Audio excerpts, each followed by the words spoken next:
Bem-vindos à nossa terceira aula do tópico de introdução à teoria dos jogos. Nessa aula nós vamos discutir o equilíbrio de Nash. Vamos lembrar que na primeira aula desse tema nós fizemos uma introdução, falamos da definição de jogos simultâneos, jogos sequenciais. E na segunda aula nós discutimos o conceito de estratégia dominante, conceito de estratégia dominada, encontramos situação de equilíbrio pela eliminação iterativa de estratégias dominadas. Hoje nós vamos continuar discutindo situações de equilíbrio, dessa vez seguindo uma mecânica que busca encontrar as situações de equilíbrio de Nash.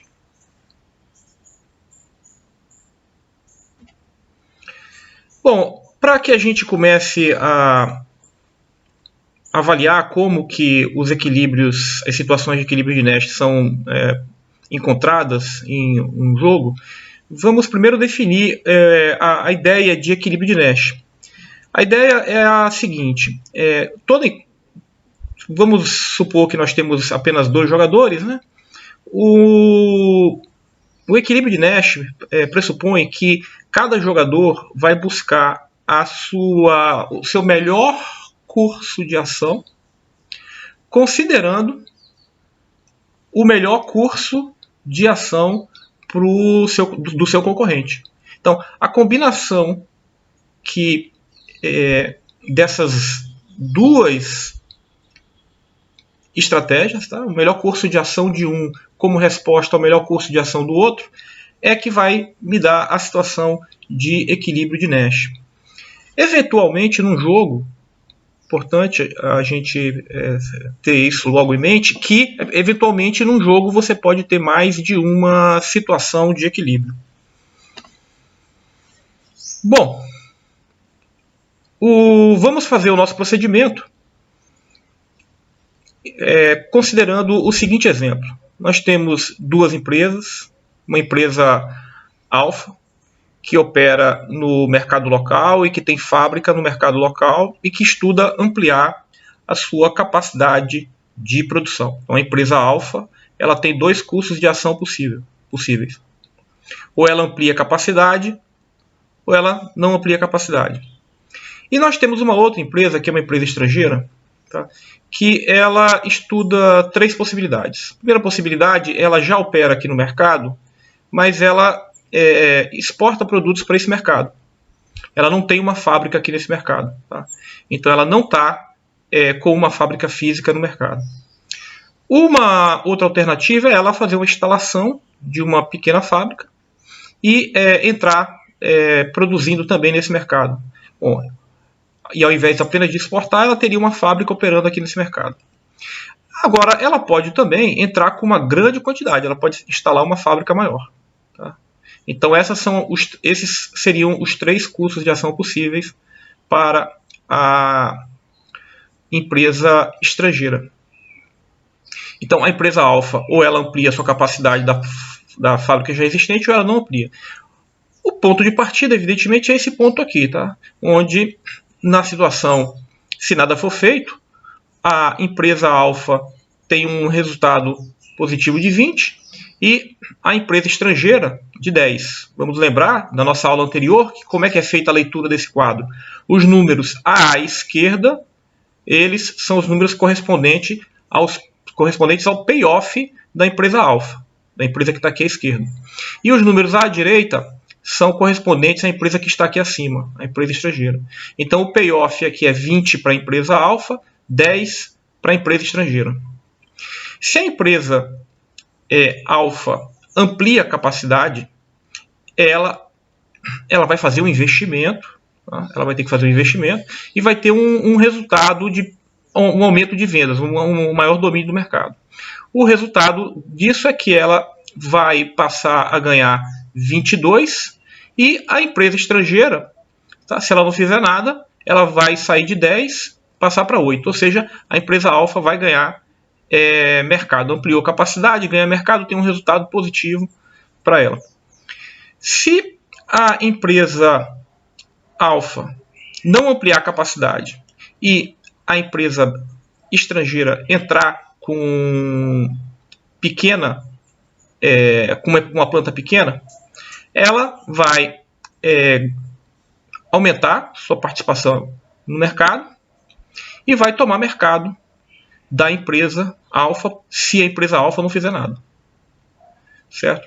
Ora, se a empresa alfa não ampliar a capacidade e a empresa estrangeira fazer um grande investimento, certo?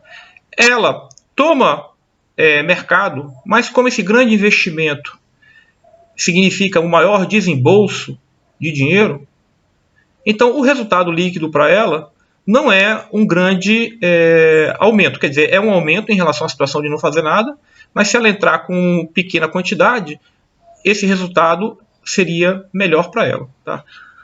Ela vai ganhar mais mercado. Perceba que a empresa alfa ela tem um declínio nas suas vendas, mas a empresa estrangeira, ela, como teve que fazer um investimento maior, o lucro dela não é tão grande como nessa situação. Vamos olhar aqui agora o que aconteceria se a empresa alfa resolver ampliar a capacidade. Se a empresa alfa amplia a capacidade, nós já vimos que se a empresa estrangeira não fizer nada, a empresa alfa ganha mercado e a empresa estrangeira perde mercado. Se a empresa alfa amplia a capacidade e a empresa estrangeira entrar com pouca capacidade, olha o que vai acontecer, que interessante, né? Ambas as empresas, em relação a essa situação, elas não têm um resultado melhor. Porque o que acontece? Todas duas fizeram investimentos, no entanto, como entrou muito produto no mercado, as duas não tiveram, provavelmente, para poder vender toda a quantidade que elas querem colocar, elas vão ter que reduzir preço. Então, o resultado, se as duas ampliarem capacidade, é um resultado ruim. Se as duas ampliarem capacidade, novamente, dessa vez, se a empresa estrangeira resolver entrar com grande capacidade, as duas empresas vão perder bastante lucratividade. Bom, esse aqui é o nosso quadro de partida, tá? Então veja bem, se a gente tentar lembrar da aula anterior e tentar resolver esse problema pela eliminação iterativa de estratégias dominadas, lembrando da aula anterior, a gente veria que a estratégia alfa não tem, a empresa alfa não tem uma estratégia dominante nem dominada. Note que os payoffs dela são a cesta de possibilidades: 22, 18 ou 5. Essa é uma cesta de possibilidade. Contra 20, 22 é maior do que 20, 18 é maior do que 17, mais 16 ganha de 5. Então eu não posso dizer que nenhuma das duas é uma estratégia dominada. A gente poderia eliminar essa estratégia, mas você viu aqui que 22 maior do que 20, 18 maior do que 17, mas 16 é maior do que 5. Então eu não posso eliminar nenhuma das linhas. Vamos analisar as colunas. Analisando as colunas, eu estou analisando os payoffs da empresa estrangeira. Então, 8 é menor do que 10, 8 é maior do que 4. Olha, eu olho assim: 8 é maior do que 4, mais 10 é menor do que 14. Então, essa estratégia não domina essa e vice-versa. Vamos comparar com a entrar em grande quantidade. 4 é menor do que 5 e 14 é menor do que 13. Então, essa estratégia aqui não domina essa. Certo? Então, veja só, nós aqui não temos como trabalhar com a eliminação iterativa de estratégias dominadas. Eu não consigo resolver esse problema. Vamos resolver esse problema, então, usando o conceito de equilíbrio de Nash. Vamos resolver usando esse conceito. Bom, procedimento. Primeiro a gente escolhe um jogador, certo? E analisa para cada estratégia desse jogador, que vai ficar fixa, a gente vai analisar as estratégias do outro jogador, buscando a melhor para o jogador escolhido. Tá? Então, eu vou escolher um jogador, vou fixar a estratégia do outro e vou escolher para aquele jogador que eu estou analisando a melhor estratégia para ele. Em seguida, eu vou repetir esse processo para o outro jogador. A combinação das melhores reações para cada um vai me dar o equilíbrio de Nash. A combinação das duas melhores reações para cada um dos jogadores. Olha só. Vamos voltar para o nosso quadro. Vamos imaginar que eu resolvi fixar, analisar a melhor estratégia. Eu vou fixar, vou assumir que a empresa estrangeira vai fazer isso aqui, ó.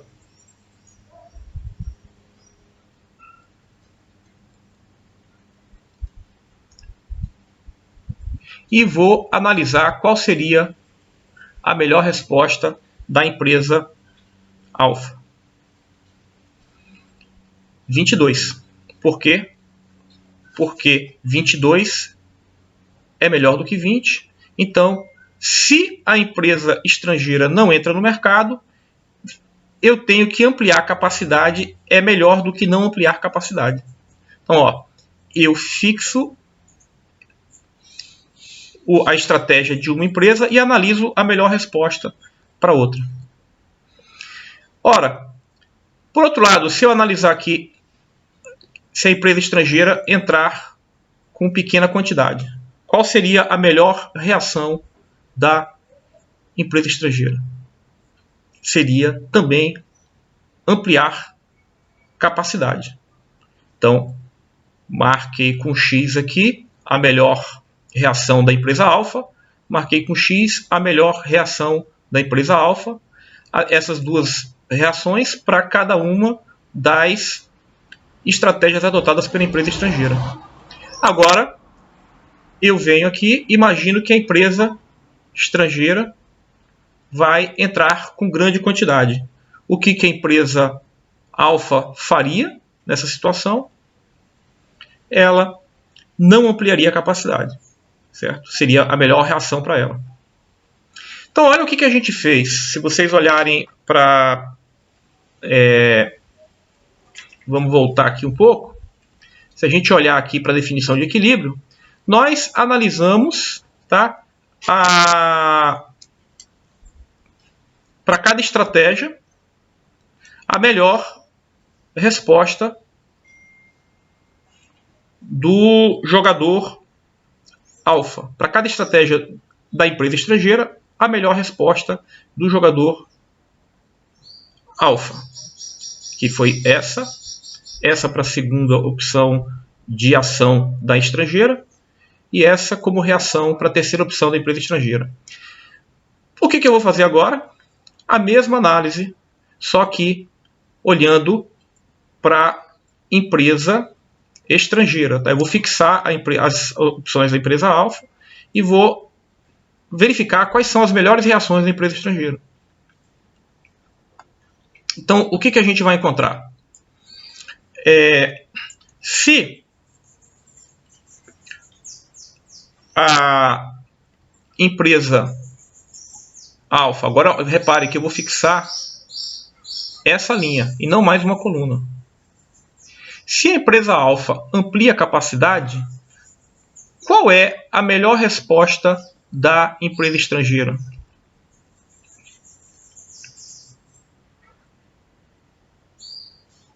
Eu tenho que olhar para esses números aqui. E a melhor resposta seria 8.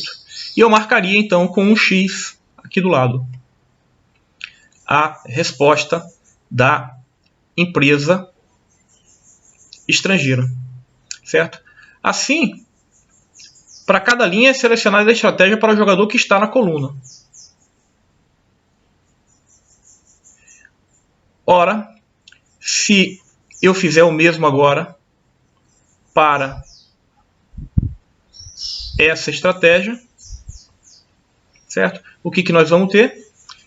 Vou analisar esse número contra esse número contra esse número e vamos perceber então que a melhor resposta da empresa estrangeira para não amplia capacidade seria ela entrar com pouca quantidade, certo? Então, a nossa situação de equilíbrio é a situação que você tem a combinação das melhores respostas para ambos os jogadores. Então, a nossa situação de equilíbrio é dada por a empresa alfa amplia capacidade e a estrangeira não instala uma fábrica no país, certo? Essa seria a situação de equilíbrio de Nash. Algumas observações, tá? Se nós conseguimos encontrar uma situação de equilíbrio utilizando o procedimento que nós vimos na aula passada de eliminação iterativa de estratégias dominadas, se por ali, por aquele procedimento, nós encontramos uma situação de equilíbrio, com certeza aquela situação de equilíbrio também será um equilíbrio de Nash. Tá? Isso é importante. Uma outra observação importante. Um jogo pode ter mais do que um equilíbrio de Nash. E aí, você não consegue, quando o jogo tem mais de uma situação de equilíbrio, você não consegue determinar para qual das situações o jogo irá convergir. Um jogo que eu estou imaginando que não tem combinação de estratégia entre os concorrentes. Se tiver combinação de estratégia entre os concorrentes, aí a história é outra. Se não é possível fazer nenhum acordo, e no jogo ele tem mais de uma situação de equilíbrio de Nash, nós não vamos conseguir fazer nenhuma afirmação sobre para qual das situações de equilíbrio o jogo convergiria. Bom, finalmente, vamos apenas apresentar mais um exemplo, que é um exemplo típico, só para vocês conhecerem. O exemplo bastante utilizado quando em cursos introdutórios de teoria dos jogos é o dilema do prisioneiro, onde dois indivíduos que são acusados de terem cometido um crime, mas a polícia não tem evidências ainda claras de quem cometeu o crime. E ela prende duas pessoas que supostamente teriam atuado juntas. Então você tem duas pessoas que supostamente a polícia prendeu porque tem indícios de que elas cometeram um crime. Você separa essas duas pessoas para que elas não possam combinar nada. E aí você chama o primeiro prisioneiro número 1, e diz para o prisioneiro número 1: olha, você está sendo acusado de um determinado crime e você pode pegar cadeia. Tem um outro acusado, certo? Que ele está sendo acusado de ser seu comparsa. Se você confessar o crime e fizer aquilo que é chamado de uma delação premiada, se você confessar o crime e apresentar evidências, certo? Como você colaboraria nessa situação, nós liberaríamos você. E o seu suposto companheiro levaria 4 anos de prisão. Então, se você confessar, fizer uma delação premiada, você fica livre e o outro indivíduo, o outro prisioneiro, pega 4 anos de cadeia. Bom, ocorre que a mesma situação é colocada para o prisioneiro 2. Certo? Se o prisioneiro 2 confessar, ele fica livre. Ó, ele confessa, o payoff dele está à direita, ele fica livre. E o prisioneiro 1 é que ficaria preso por 4 anos. Então, você vê que tem uma simetria aqui. Se nenhum dos dois confessarem, os advogados dos 2 prisioneiros disseram o seguinte: olha, as evidências contra vocês não são muito fortes, e se vocês 2 não confessarem, como não há uma evidência muito forte contra vocês, o máximo que cada um dos 2 ganharia seria 1 ano de cadeia. Então, ó, não confessa, não confessa, não confessa, não confessa, 1 ano de cadeia para o primeiro prisioneiro, 1 ano de cadeia para o segundo prisioneiro. E nós temos a última situação, em que ambos resolvem confessar o crime. Se ambos resolverem confessar o crime, ambos pegam 2 anos de cadeia. Ora, a pergunta no dilema dos prisioneiros é: o que deve acontecer? O que deve acontecer? Então, se a gente for analisar aqui e repetir aquele procedimento que nós vimos anteriormente, nos slides anteriores, a gente fixa essa estratégia do prisioneiro 2 e analisamos qual seria a melhor reação para o prisioneiro 1. Então nós temos que comparar -2 com -4 e nessa situação nós vamos marcar um X aqui, porque pegar 2 anos de cadeia é menos ruim do que pegar 4 anos de cadeia. Certo? Então eu marco um X nessa alternativa. Bom, e aí eu venho para cá agora. Fixo essa estratégia do prisioneiro 2. Ora, se o prisioneiro 2 não confessar, eu vou comparar essa alternativa com essa alternativa. Ou eu pego 1 ano de cadeia ou eu fico livre. Então eu vou marcar um X aqui, que é a alternativa confessa. Marquei um X aqui. Bom, agora que nós fizemos para o prisioneiro 2, nós encontramos a melhor resposta do prisioneiro 1 para cada uma das 2 alternativas de ação do prisioneiro 2. Nós vamos fazer a mesma coisa agora, fixando a estratégia do prisioneiro 1 e analisando a melhor reação do prisioneiro 2. Vamos lá. Se o prisioneiro 1 confessa, eu vou comparar agora do prisioneiro 2 esse número com esse número.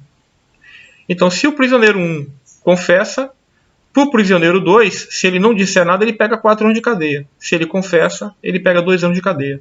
Ora, menos ruim essa situação em que ele confessa e eu marco um X aqui do lado. Ora, por último, eu analiso a alternativa do prisioneiro 1 de não confessar e vamos ver qual é a melhor resposta do prisioneiro 2. Se o prisioneiro 1 não confessar, o prisioneiro 2 pode ficar livre ou pode pegar 1 ano de cadeia. Fica livre se confessar, se não confessar, pega 1 ano de cadeia. Então eu vou marcar um X aqui, porque ficar livre, evidentemente, é melhor do que pegar 1 ano de cadeia. Marquei um X aqui. Ora, vamos para a definição lá do equilíbrio de Nash. Qual é a melhor reação do prisioneiro 1, certo? Para as estratégias do prisioneiro 2. O prisioneiro 1, ele tem confessa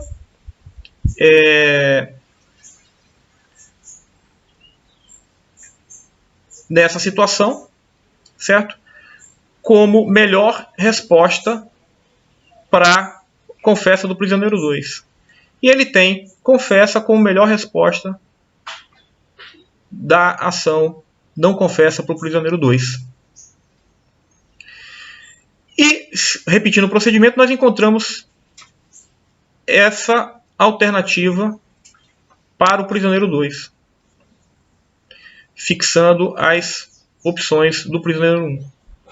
Com isso, o equilíbrio de Nash, ou seja, a melhor resposta, a melhor reação para ambos,